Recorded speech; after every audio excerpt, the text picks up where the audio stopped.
Mahadev Opticals, multi-brand optical store with computerized eye testing, Civil Hospital Road, Karimnagar.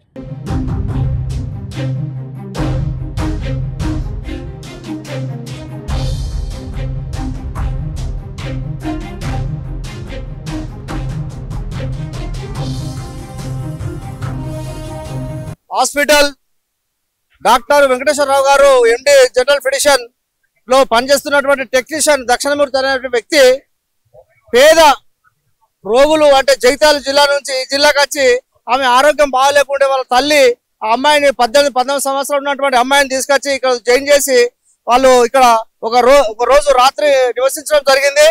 తల్లి ఒక బిడ్డ ఒక పడుకోవడం జరిగింది.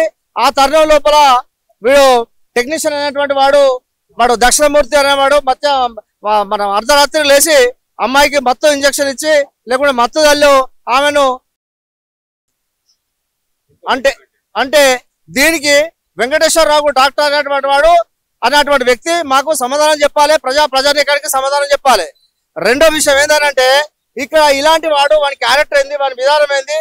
ఇప్పుడు ఎంతో మంది వస్తారు, పేద ప్రజలు వస్తారు, ఉన్నతమైనటువంటి వర్గాలు వస్తారు, ఆడోళ్ళు మంచోళ్ళు వస్తారు, చెడ్డోళ్ళు వస్తారు, అందరికీ పరిపాలన విధానం మెడిసిన్ ప్రకారంగా వాళ్ళని వైద్యం చేసేటువంటి విధి విధానం లోపల నిమగ్నమై ఉండాలి. మొత్తం స్టాఫ్ అంతా నర్సింగ్ హోమ్ హాస్పిటల్ స్టాఫ్ అంతా అలాంటి వాని క్యారెక్టర్ ఏంది, వాని లెక్క ఏందని చెప్పి చూసుకోవాలి ఎవరు యాజమాన్యం.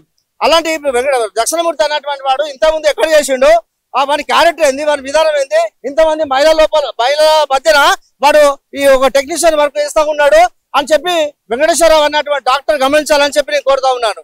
రెండో విషయం, వాడు ఏ హాస్పిటల్ కూడా కరిమల్ల కానీ వేరే కాడ కానీ ఏ హాస్పిటల్ కూడా పనిచేయకుండా పోలీస్ డిపార్ట్మెంట్ అప్రోచ్ అయ్యి వాడు ఏ హాస్పిటల్లో పనిచేయకుండా మీరు చర్యలు తీసుకోవాలని చెప్పి మేము పోలీస్ డిపార్ట్మెంట్ వారిని కూడా మేము కోరుతా ఉన్నాం. అదే రకంగా చూస్తూ ఉంటే వాడు చేసినటువంటి నేరానికి వాడిని 24 గంటల లోపల వాడిని జైలుకు పంపాలని చెప్పి కోరుతా ఉన్నాము. ఎట్టి పరిస్థితుల్లో యాజమాన్యం అనేటువంటి వాళ్ళు దీన్ని కాంప్రమైజ్ విషయానికి తల్లిదండ్రులతో భయభ్రాంతులకు గురి చేసి ఒప్పందాలు చేసుకుని కాంప్రమైజ్ చేస్తే బాగుంటది. ఉమెన్ గ్రౌండ్ లో ఇప్పటికే పోలీసు వ్యవస్థ మీద ప్రజలకు మొత్తం విశ్వాసం పోయింది. ఒక 20-30% ఉంది. అది నిన్నకంలోనే మీడియాకి వచ్చింది. ఆ విషయం ప్రజలు గమనించాలి. అంటే పోలీస్ డిపార్ట్మెంట్ చేసేటువంటి పని విధానం మీద పర్సంటేజ్ పెరుగుతూ ఉంటది. అలాంటి పర్సంటేజ్ 24 అవర్స్ బిఫోర్ పేపర్కి వచ్చింది. కాబట్టి పోలీసు వాళ్ళు కూడా దీన్ని ఒక ఛాలెంజ్ గా తీసుకొని ఇలాంటి సంఘటనలు జరగకుండా కట్టుదిట్టమైన చర్యలు తీసుకొని శిక్షలు వేస్తూ ఉంటే ఇలాంటి చేసడానికి ఇంకో వేరే వాళ్ళు కూడా చేసడానికి వెనుక ముందు ఆడి ముందుకు రారని చెప్పి వాళ్ళని రిక్వెస్ట్ చేస్తా ఉన్నాను. అదే రకంగా చూస్తా ఉంటే ఈ యొక్క జరిగిన సంఘటన కాడ పోలీసు వాళ్ళు ఇప్పుడు మీ ప్రజా సంఘాల మేము వచ్చి ఇక్కడ మేము ధర్నా చేసి వాళ్ళకు జరిగిన అన్యాయం మీద మేము ఇక్కడ అడుగుతా ఉంటాం, ప్రజలను అడుగుతా ఉంటాం.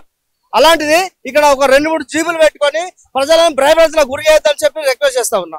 రెండవది ఇట్టి అమ్మాయికి 18 సంవత్సరాల అమ్మాయి మేము ఇప్పుడే హాస్పిటల్కి వచ్చినాం, సివిల్ హాస్పిటల్ చూసి వచ్చినాం. ఆమెకు ఎగ్జామినేషన్ జరుగుతూ ఉన్నది, ఎంక్వైరీ జరుగుతూ ఉన్నది. మేము పోయి వచ్చినాం. ఆమె జగిత్యాల జిల్లా. వాళ్లకు న్యాయం జరగాలంటే వాడు ఎవడైతే టెక్నీషియన్ దక్షిణమూర్తి అనేటువంటి వాడికి శిక్ష పడాలి.